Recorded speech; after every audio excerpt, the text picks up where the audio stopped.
Llevando a otra parte los oídos de la gente, le están quitando sus adentros, sus misterios, sus espejos. Buenas noches, amigos oyentes.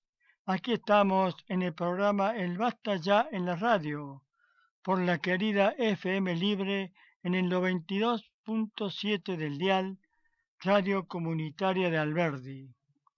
Estamos con nuestro operador Loli Abril, el más grande de todos. Saludos. Les recordamos a los amigos oyentes que pueden enviar mensajes al WhatsApp de la radio 351 80 54 329.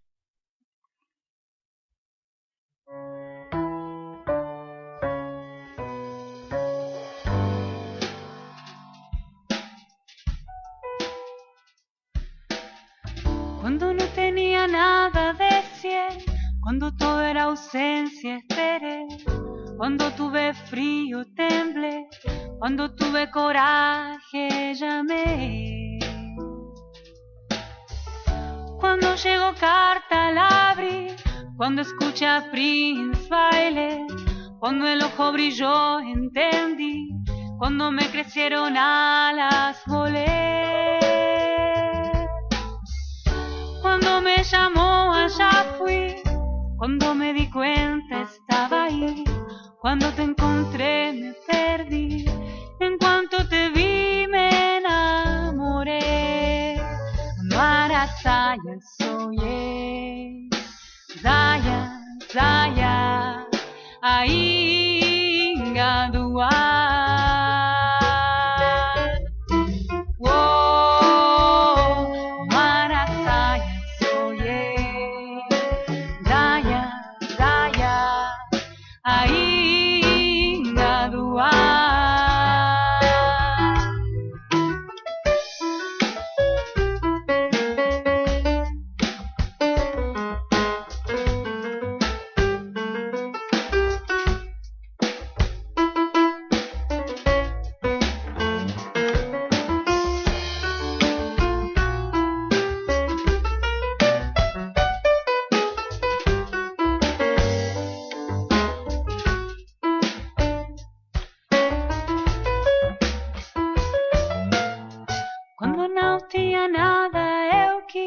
Quando tudo era ausência esperei, quando tive frio tremi, quando tive coragem liguei. Quando chegou carta abri, quando vi salfqueita dancei, quando o olho brilhou entendi, quando criei asas voei. Quando me chamam eu vim, quando dei por mim tava aqui, quando lhe achei me perdi, quando vi você me apaixonei. Marasaia soyei, Zaya, Zaya, ainda do ar.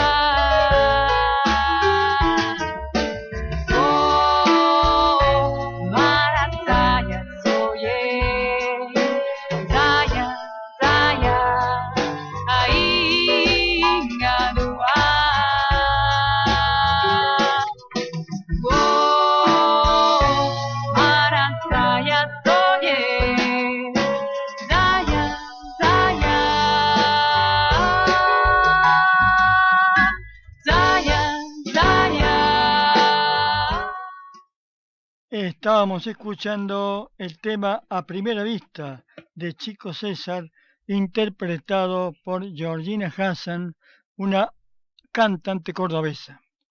Bueno, y tal lo habíamos prometido y anunciado, esta noche está con nosotros la poeta Fernanda Regueiro.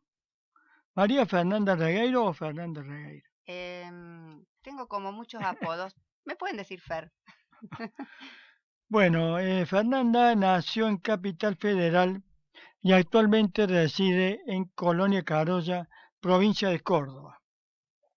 Es profesora especializada en discapacitados mentales y sociales, diplomada en ciencias sociales con mención lengua y literatura, coordinadora del taller de expresión y creación literaria para niños y jóvenes con necesidades educativas especiales y de taller literario para adultos, del espacio literario No Tan Obvio y panelista en la columna literaria radial La Ronda de Colonia Carolla FM 91.1. Así también es coordinadora del taller de escritura creativa Municipalidad de Colonia Carolla. Participa en instancias de formación literaria y mesas de lectura. Fernanda ha publicado los siguientes poemarios: Hijos de la Casualidad, editorial El Mensú, en el año 2016. Dios es una pausa diminuta, editorial Buenavista, de colección Mambo Nicanor, en el 2018. Todas las versiones de la oscuridad, editorial Ediciones El Mono Armado, del año 2020. Paula en los Nidos, libro álbum editorial Artilugios, en el 2020. Todo lo que la luz desaparece, Buenavista Editora, en el año 2022. Ha recibido diferentes premios y menciones en certámenes locales y provinciales. Ha publicado en antologías, concurso provincial de microrelatos rumbo al Congreso de la Lengua Española, editorial Copiar, en el año 2019. ¿Cómo decir en este mundo solo con estas palabras? Concurso editorial Ruinas Circulares, del año 2019. También está en la antología Luna de Pájaros, segunda antología aniversario, 10 años, editado por Tinta Libre, en el año 2020, y antología Con los pies en el cielo, ediciones El Parque, en el 2020. En el marco del proyecto Somos Palabra, declarado de interés municipal por la Municipalidad de Colonia Carolla, taller literario para jóvenes especiales, construcción colectiva de la palabra, Lazo del Pensamiento, gráfica integral, en el año 2012. En la Mañana de los Pájaros, Unión Obrera Gráfica Cordobesa, en el año 2014. Los poetas nacen lluvia y arco iris, gráfica integral cooperativa de trabajo limitada, en el año 2016. Todos declarados de interés provincial por la legislatura de Córdoba. Sembrando Huellas, Historias Docentes, Sindicato Argentino de Docentes Privado, editado en el año 2017. Exposición del proyecto en el 4º Congreso Provincial de Buenas Prácticas en Educación de la provincia de Córdoba, en el año 2015. Una voz, casi un susurro, dice: tengo un gigante en el pecho, lo traje en una cajita pequeña, tiene una lágrima en el ojo cuando pregunta por mi madre. Minuciosa, con infinito cuidado, guarda los pedacitos que no quiere olvidar. Escucha sentada en el mismo sillón otra música bajo una lámpara que es otra también. Poesía del detalle, de la demorada contemplación. Así, la voz poética de Fernanda Regueiro en Una casa infinita, con un jardín infinito, camina con el ángel sobre el hombro, escucha cómo llega el viento y lo hace por primera vez. Bienvenidos a la poesía que siente y sabe que tarde o temprano todo regresa a nosotros. Bienvenidos a la poesía de Fernanda Regueiro. ¿Qué tal, Fernanda? Muchas Buenas gracias. noches. Ahí como suena todo eso de mucho. Muchas gracias por, bueno, por la invitación. La verdad que es muy lindo para mí estar acá en este programa hoy, en esta ciudad de Córdoba, tan lejos que me parece. No, lo agradecidos somos nosotros y sabiendo todas las molestias que significa viajar del interior, ¿no? Peripecias, no molestia. Vamos a ponerle peripecias, sí. Peripecias, Peripecias. Sí, como una sí, sí. aventura Es también. una aventura, sí. Yo que soy de poco salir, es como una aventura para mí. Tipo hormiguita viajera, ¿viste? Tenés que armar el bolsito. Sí, sí. Pero bueno, hay que salir de Y casa. coordinar horarios, Sí, ómnibus, tal cual, etcétera. tal cual. Pero bueno, hay que salir de casa. Sí, nosotros tratamos de hemos invitado a varios poetas del interior. Algunos lo hacemos en el sistema de que ellos graban y después los hacemos el collage nosotros Claro, acá. pero claro, Pero, lo que pasa es que la radio tiene eso de estar en la radio, claro, ¿no? Es muy ese apasionante. estar acá en el piso, Sí, digamos, sí, sí, no es lo mismo. no es lo mismo. Bueno, Fernanda, esperamos escuchar tu palabra. Tomábamos la ruta del cementerio, robábamos flores silvestres, elegíamos con cuidado cada color, cada pétalo, para regalarte algún día esos pequeños mundos que se abren. Detrás de las ventanas la geografía recortada en pedacitos negros, los monstruos de este lado del abismo, cruzaban la noche, guardando toda la lluvia que no podíamos contener. Estaban por todas partes, y nadie sabe cuándo se detiene una corriente de agua. Algunas mujeres dan vuelta por las tardes de una plaza, las miro desde la televisión, caminan, pronuncian un nombre, nadie dice nada, el agua que trae el río es lo que no nos dejan llorar. Es domingo, los televisores a todo volumen, no puedo salir del cuarto, soy el amuleto de una final que espera el último grito de gol. Se llenan las calles de gente, papeles, bocinas. En ese pantano escondemos nuestra cabeza. Si alguien muere, esa parte de nosotros que le pertenece se incendia en el gran dragón que traga cuerpos como monedas. No morimos solo porque el tiempo pasa en nosotros. Atravesamos la muerte en cada uno de nuestros muertos. Aprieto un botoncito rojo que tengo adentro. Se activa una cajita blanca llena de cosas rotas. Me la regalaron hace mucho. Desde entonces guardo ahí los pedacitos que no quiero olvidar. Estoy convencida. Cuando sea grande, más grande, voy a buscar la cajita, apretaré el botón, saldrán las musas, me pondré mi mejor vestido, haremos una fiesta con el destierro. De niña fui alcohólica. Tomaba restos de whisky en las copas. Todos reían.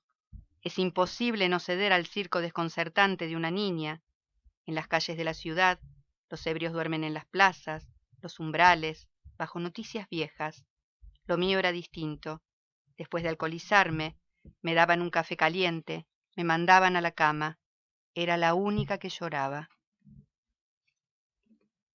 Cuando nos sentamos en la cama, la inercia se apoderó de nuestros cuerpos. Había que limpiar la habitación, hacer de la herencia una reparación involuntaria. Las bolsas de consorcio no alcanzaron para vaciar una imagen sin rostro. Por mucho tiempo un ángel visitó cada una de las noches en que nos acostábamos temprano.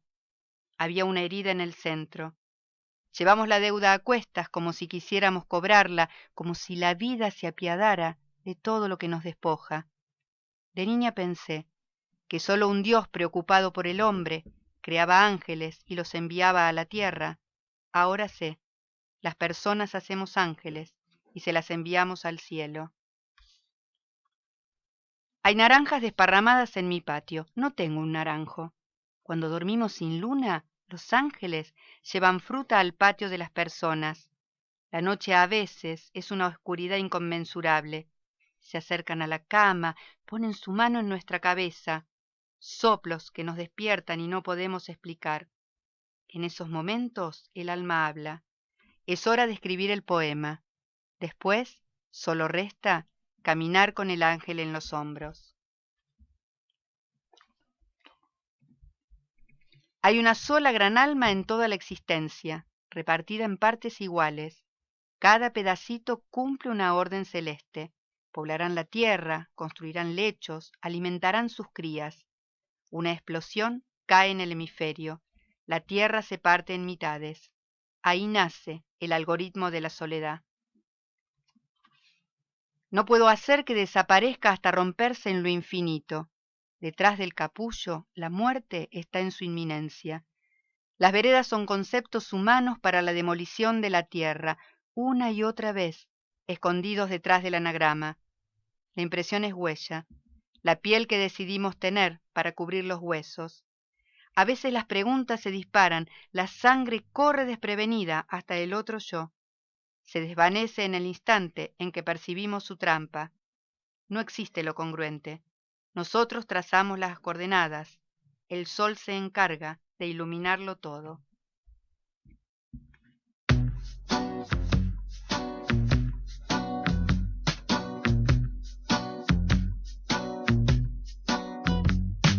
Llévame en un beso donde nace el infinito, donde se ha llorado la primer gota del mar, donde esperan todas las palabras que no he escrito, donde no hay principios y final. Curas con un beso las angustias de mi aliento y acuchilla mi alma con tu piel de talismán. Bésame y derrumba los antiguos monumentos.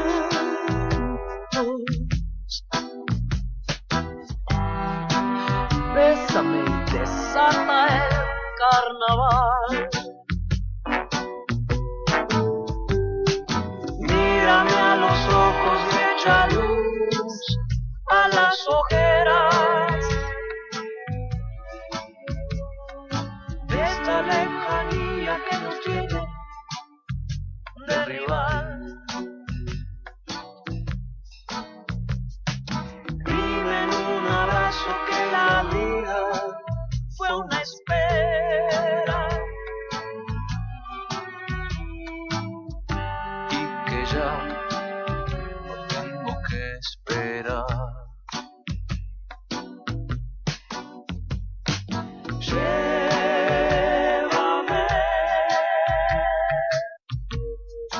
Llévame en un beso donde no hay principio ni final.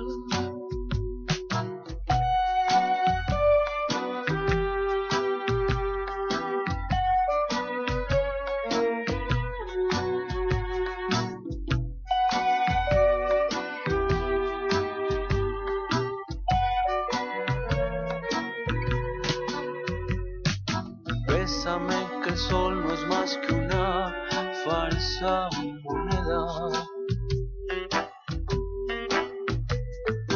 y muy lentamente se despierta la ciudad. Bésame que somos los dos últimos que quedan,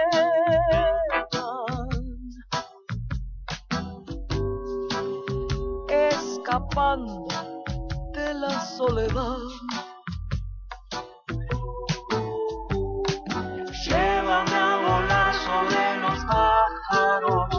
dormidos que anidando copas sueñan con ingenuidad. Bésame y regálame las mieles del olvido.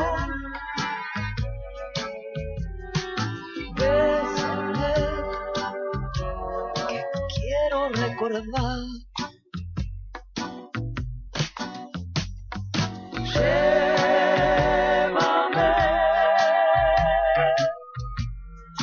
Llévame en un beso donde no hay principio ni final. Llévame en un beso donde no hay principio ni final.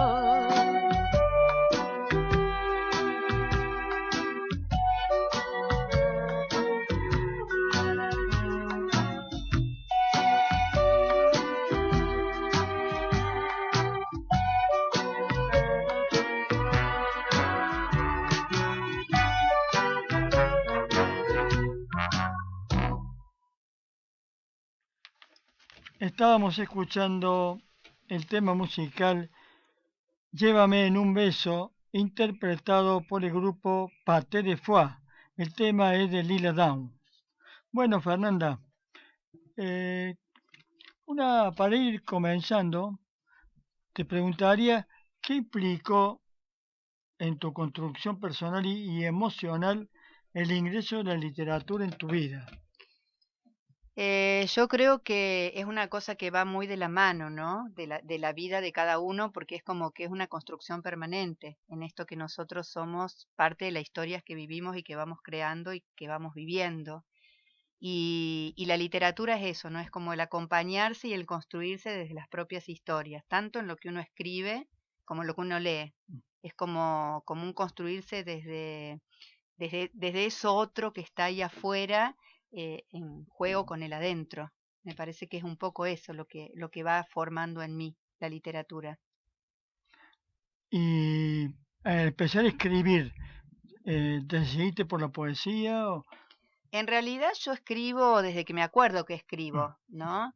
Y recuerdo que en general siempre escribí en poesía, digamos, como que no intenté escribir otras cosas, por ahí escribo otras cosas, pero siempre me sale la poesía, me sale, inclusive muchas veces hay cosas que las escribo de margen a margen, digo, bueno, por ahí una prosa poética, y después cuando las veo, terminan siendo a lo mejor hasta una historia en verso, pero en general es como que tengo estructurado esa forma de escritura.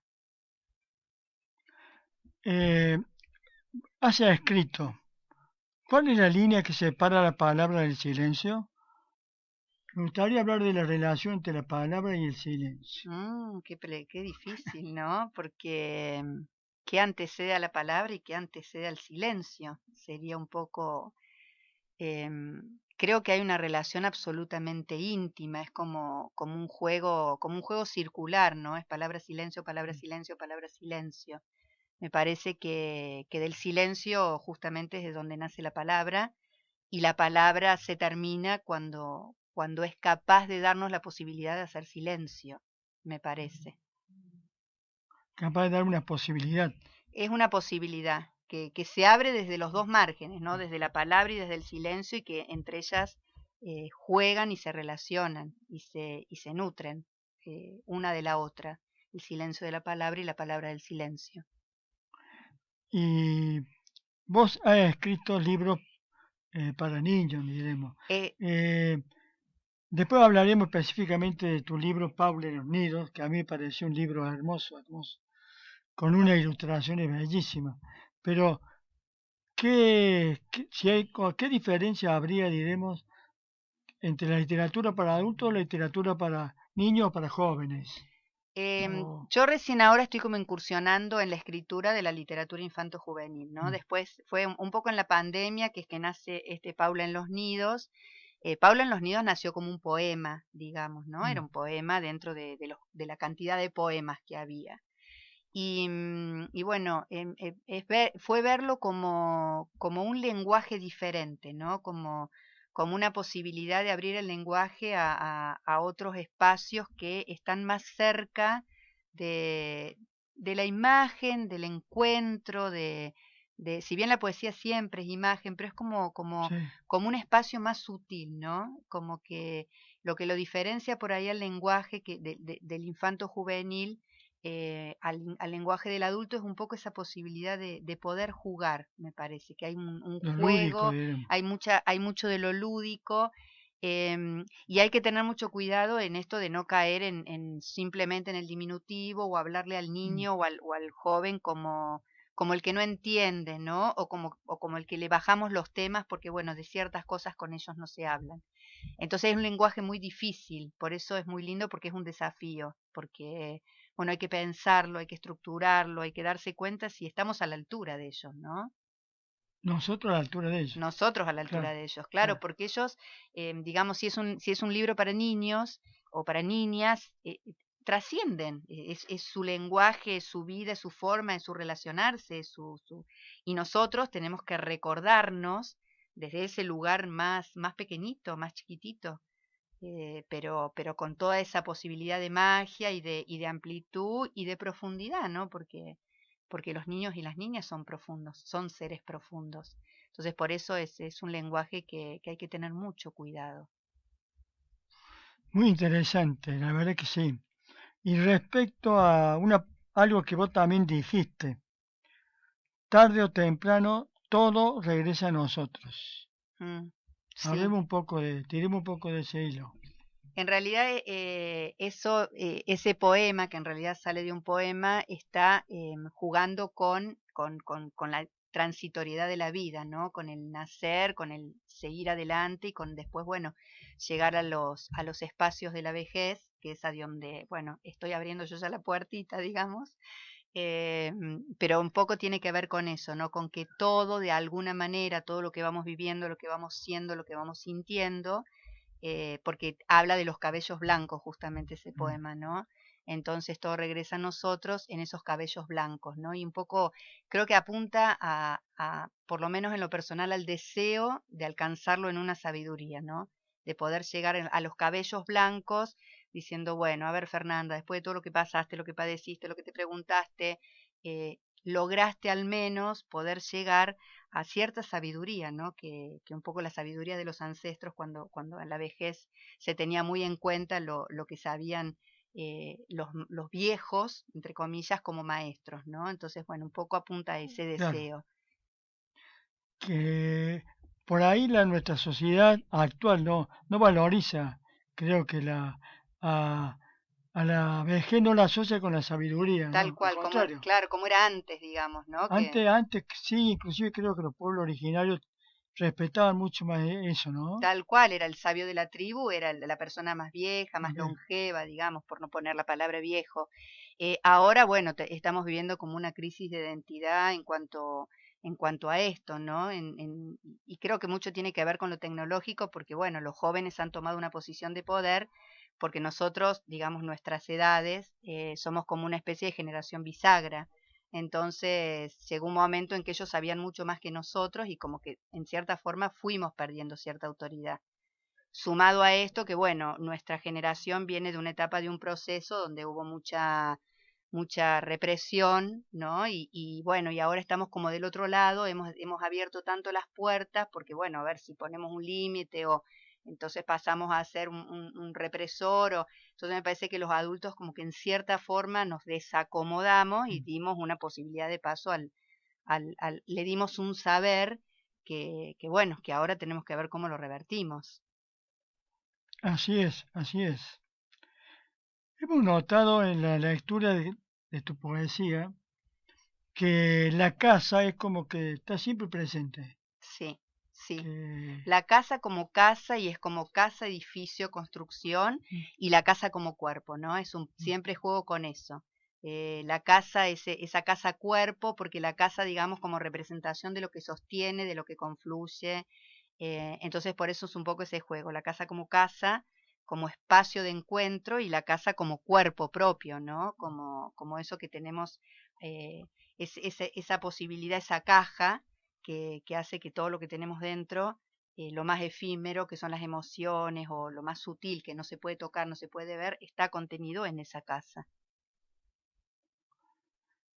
Hablemos un poco del proceso creativo. En tu caso, ¿cómo nace un poema? ¿O qué disparador hay? Nace de una manera absolutamente desordenada porque nace en cualquier parte y el disparador es lo que está del otro lado, que puede ser una lectura, un mosquito que pasó dando vuelta, una palabra que escuché, algo que se me cayó al suelo, digamos, es como que de pronto yo siempre lo equiparaba a una necesidad fisiológica. Después me encantó cuando lo leí en Juarros, que él dijo lo mismo y me sentí tan bien porque digo, yo siempre lo comparaba con eso y ya digo, bueno, si Juarros dijo lo mismo. Em, pero es así, ¿no? Es como así, subió. Y fue porque salió. Y tengo que ir a escribirlo. No puedo, no. A veces, por ejemplo, me pasó decir, ay, no tengo ganas de levantarme a buscar la lapicera. Pero no, pero es más fuerte. Tengo que ir a escribirlo. Y así salen.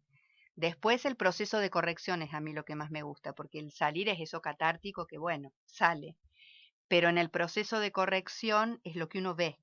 Es lo que Claro. uno ve, lo que salió, es lo que uno toma, es lo que uno decide que va a ser ese poema. Por eso a mí me gusta mucho más el proceso de corrupción.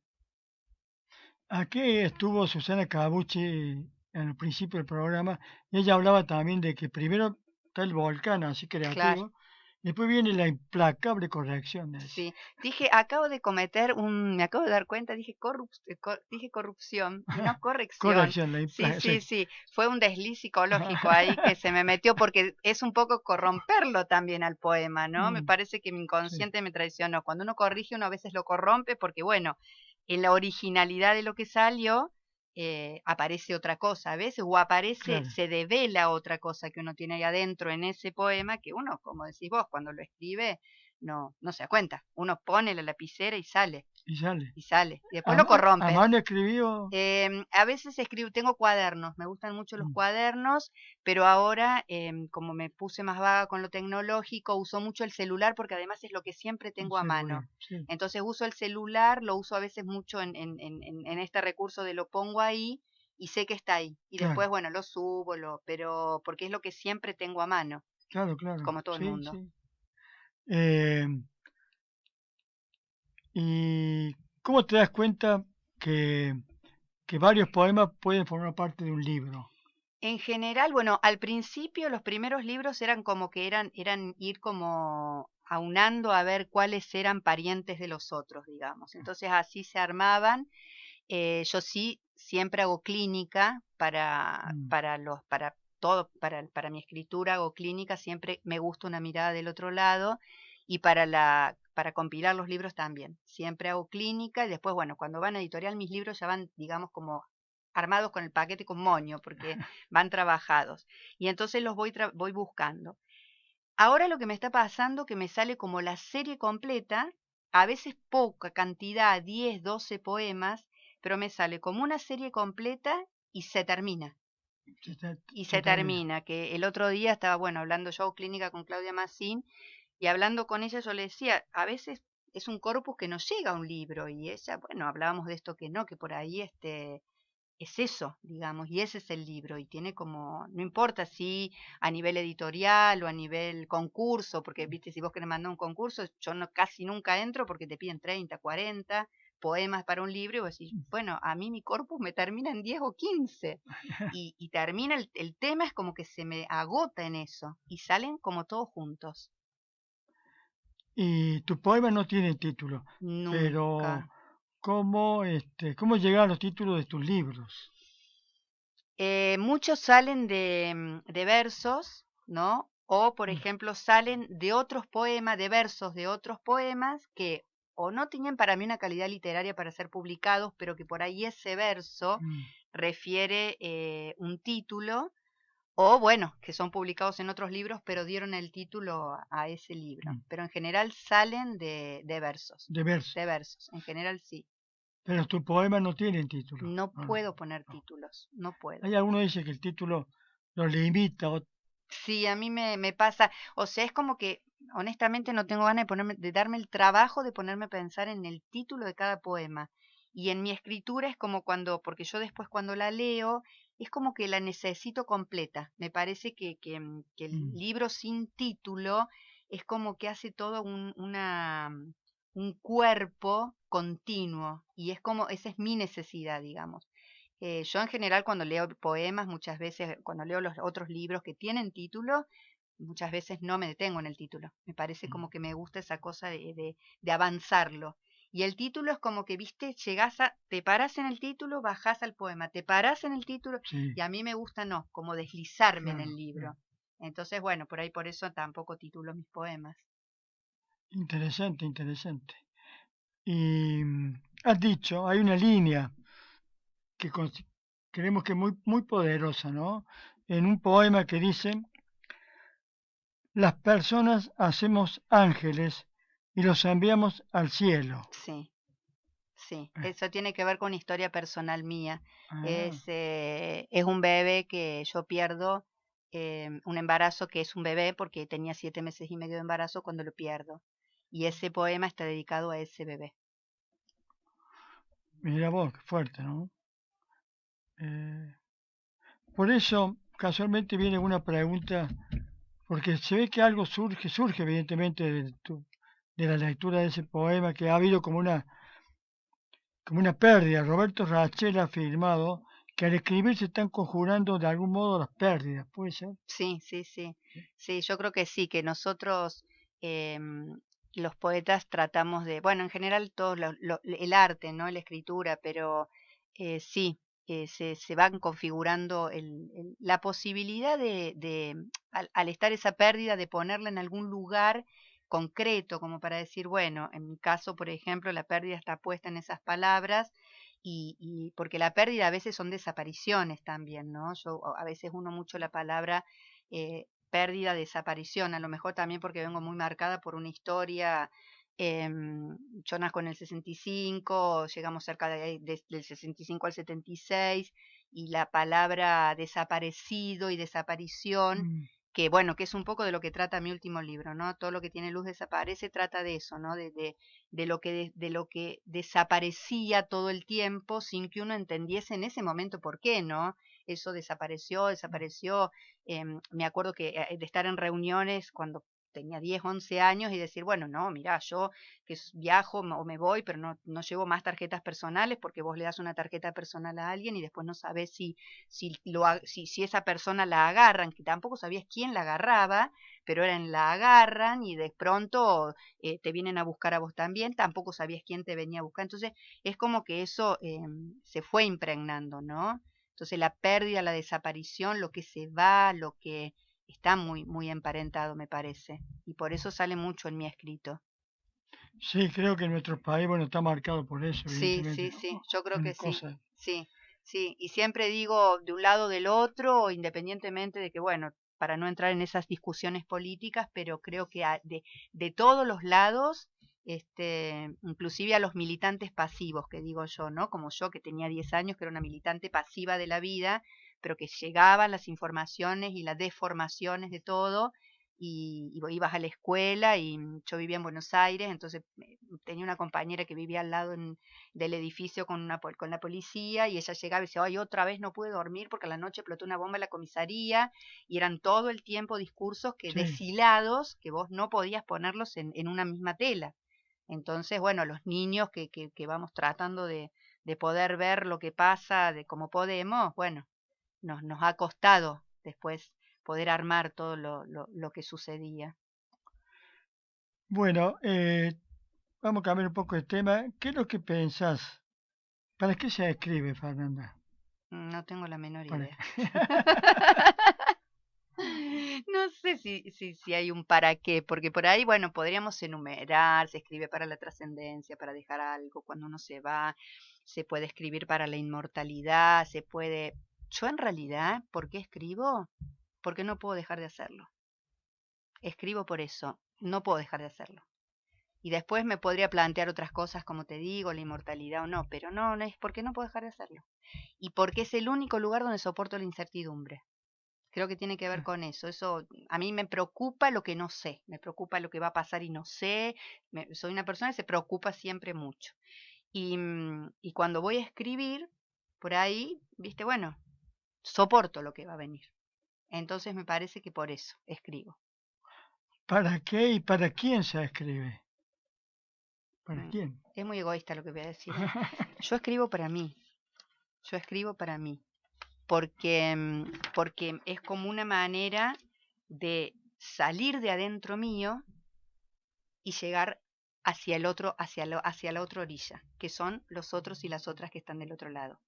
Quizás si yo no escribiese, hay un montón de cosas que no podría decirlas de otro modo y no podría llegar a las otras orillas. Entonces yo escribo para mí, para darme la posibilidad de llegar del otro lado. Siempre está el otro, ¿no? Sí, siempre está el otro. Sí. El lector es el que completa. Sí, yo siempre digo que la lectura es una conversación íntima entre dos personas, el lector y el autor, y uno conversa íntimamente. Entonces, por eso me parece muy apasionante. Y por ahí un autor decía que el que escribe el poema sabe por qué lo escribe, por ejemplo, o tiene una idea, pero no sabe lo importante es lo que lo provoca en el otro. Tal cual. Que tal por cual. ahí provoca algo que ni quisiste decir. Que ni quisiste. Claro, porque lo que pasa es que cada uno refiere su propia historia, entonces lo que vos lees, referís tu propia historia. Entonces, si viviste algo que se asemeja a la frase que escuchaste, pero que a lo mejor no tiene nada que ver con lo que vivió el otro, el poeta, bueno, vos vas a ir para tu historia. Y eso es lo interesante, ¿no? Que uno, por eso la gente que dice, yo no leo poesía porque no la entiendo. Yo digo, no tenés que entender nada. O sea, vos podés agarrar, uno mismo que lee mucha poesía, por ahí a veces lees un poema y lo tenés que leer 3 veces, es tan críptico, y decís, no lo entiendo. Pero tomaste algo, te llegó algo, intuitivamente te transformó algo de ese poema. Entonces yo digo, lean, porque lo importante es eso, lo que llega, la palabra, claro, lo que conmueve, lo que llega, lo que te pone ahí adentro, en otro lugar en el que no estabas antes de empezar a leerlo. Me parece que ese es el lindo juego de la poesía. Y vos has coordinado y has dado talleres literarios para niños. Y para adultos también. Sí, pero en realidad, bueno, ese que dice ahí de niños y jóvenes especiales, porque bueno, yo me acabo de jubilar fui 30 años maestra de educación especial. Entonces, en el 2016 ya, viste, llega un momento de tu carrera que estás como acotada, hicimos un proyecto y lo bueno, que tiene que ver con eso, que fue un taller literario que llevó muchos años, que hicimos todas esas publicaciones, que creo que fue la época más hermosa de toda mi carrera, por lo que se vivió adentro de ese taller, ¿no? No porque por lo que el producto, sino por todo lo que vivimos adentro, los alumnos, las alumnas y bueno, y yo como docente. Y saliendo un poco del ámbito de la literatura, a vos, Fernanda, como ciudadana, ¿qué te conmueve, qué te emociona de la realidad, digamos? Y yo estuve mucho tiempo emparentada, por esto de mi profesión, al dolor, a la pobreza, al abuso, ¿no? Porque bueno, durante 30 años de carrera, lo que más, de las partes más tristes, estás emparentado a todos esos temas. Y creo que eso es lo que conmueve, ¿no? Y sobre todo lo que conmueve es cuando es la impotencia, cuando te das cuenta que no podés nada con eso, que vos estás, que podés escuchar, acompañar, pero que no hay estructuras sociales para sostener, que son realidades que, bueno, que son lo que son, y no podés hacer nada con eso. Y creo que eso es lo que más conmueve, pero conmueve, pero no, porque el término conmueve, viste, a veces está emparentado a lo que te conmueve, es bello siempre, y no, te conmueve como una sensación de bueno, de te abre adentro, ¿no? Desde ese lugar, me parece. Y lo que vos dijiste, la impotencia de que no podés nada, porque es un círculo. Es un círculo que se abre y se cierra, se abre y se cierra, se abre y se cierra, porque la vida es de la vida de ellos, porque las crisis sociales son crisis sociales, porque bueno, todo lo que ya sabemos y uno, aunque quisiera ser una superwoman, no podés, sos simplemente una docente y ahí se termina tu rol. Bueno, hablaríamos ahora de ese tema, Sí, pero bueno. sí. Sí.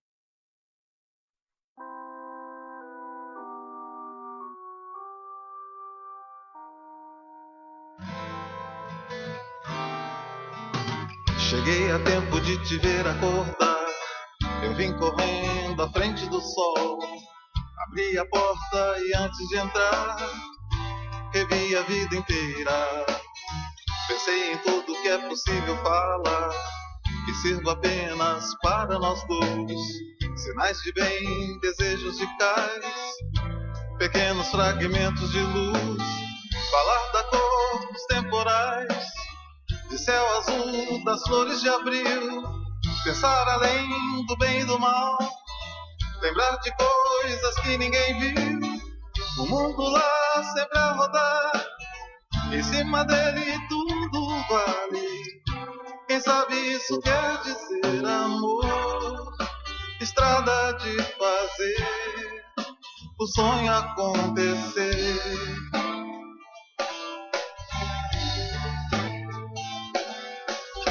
Pensei no tempo e era tempo demais. Você olhou sorrindo pra mim, me acenou um beijo de paz, virou minha cabeça. Eu simplesmente não consigo parar. Lá fora o dia já clareou, mas se você quiser transformar o Ribeirão em braço de mar, você vai ter que encontrar aonde nasce a fonte do ser e perceber meu coração bater mais forte só por você. O mundo lá sempre a rodar, em cima dele tudo vale. Quem sabe isso quer dizer amor, estrada de fazer o sonho acontecer.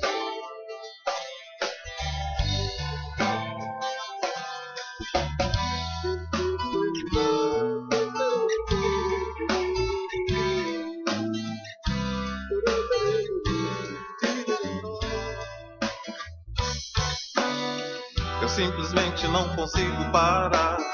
Lá fora o dia já clareou, mas se você quiser transformar o Ribeirão em braço de mar, você vai ter que encontrar aonde nasce a fonte do ser e perceber meu coração bater mais forte só por você. O mundo lá sempre a rodar, em cima dele tudo vale. Quem sabe isso quer dizer amor, estrada de fazer o sonho acontecer.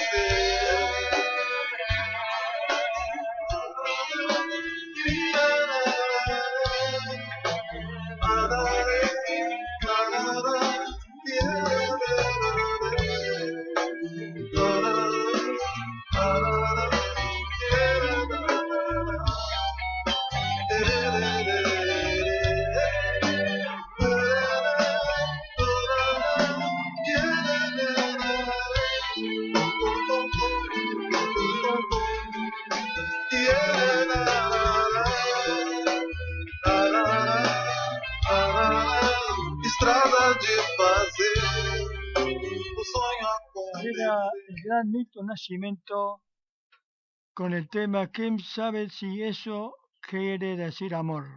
Más o menos eso. ¿Quién sabe eso quer dizer amor? No me sale muy bien, lo hago de oído nomás. Bueno,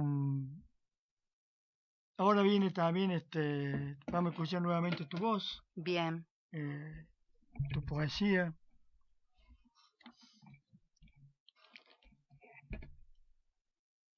De niña buscaba respuestas, un cielo despejado, la creencia de que algún día acabaría ese desconcierto, y ahí estaba, tratando de eludir las tantas puertas. Una vez escribí las historias de los tejados, cuando los gatos hacen el amor, desesperando a los que no duermen de tanta soledad. Una vez me escondí en el armario, y detrás de esa puerta me quité todos los vestidos para saberme cuerpo. Vi a mi madre cavar para llenar la tierra de semillas, buscaba su pala y las manos se hacían del aire, tomaba las huellas que había en la memoria del viento y dibujaba círculos precisos, su columna doblada sobre las pantuflas, trabajaba en la tierra, abría sobre sí misma un hueco profundo del otro lado del corazón, entonces ponía una lata oxidada con el árbol dentro. Ella estaba convencida de que la raíz debía empujar hasta romper el envase para que su fuerza se expanda. El corazón de una manzana hace visible la desobediencia. Hay muchas formas de llegar a su centro. Siempre se puede trazar una ruta segura. Todos los intentos parecen caminatas sobre líneas paralelas. Tu corazón es ajeno al de una manzana. A veces la fertilidad es un episodio que quiere quedarse. Hay días en que recuperamos semillas. Después te vas, y todos los ríos se hacen del aire. A las 10 algunas niñas del país iban a la cama, otras dormían debajo de los puentes. Yo me acostaba, recitaba un mantra en el toque de queda que mi padre anunciaba cada noche. Entonces el reloj sonaba, y ya no era un reloj, era una bomba que se metía dentro de mi cuerpo. Me acuerdo de aquellas tardes en el mar, la casa que alquilábamos, los pinos, la siesta constante de mis padres. Era terrible esa hora en que mi madre nos abandonaba, había temor en las ventanas, en las puertas, en todos los sitios de la casa. Cada tanto me asomaba a la habitación, ella dormía recostada sobre su brazo derecho, sus ojos cerrados parpadeando explicaban ese sitio luminoso que la sometía al instante. Quizás se hubiese despertado de repente, había podido irse sin explicaciones y no regresar, pero al rato se acercaba a la cocina, ofrecía buñuelos para reconciliarse con la vida.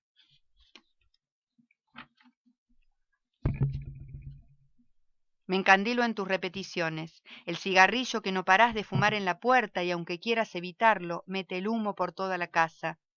A veces me parece, voy a darte la oportunidad. Después me acuerdo de todos los llamados sin respuesta, regreso con las palabras en el puño, me las aprieto en el vientre, las trago hasta sentir dolor. No me da miedo la soledad. Aprendí en la fonía del campo que la tierra no roba los rencores, solo los reacomoda. Dicen que basta una luz para que el mosquito aparezca, se prenda en tu cuerpo hasta saciar el hambre. Esta noche se me ocurre dejar una lámpara.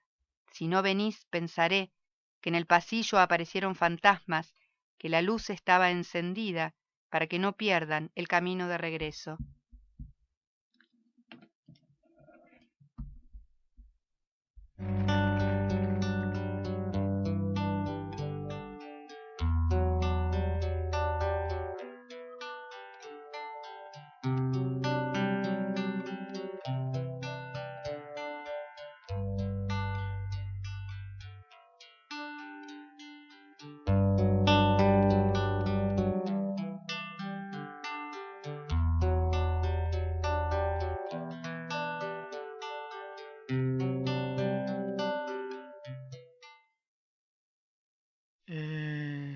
Últimas palabras.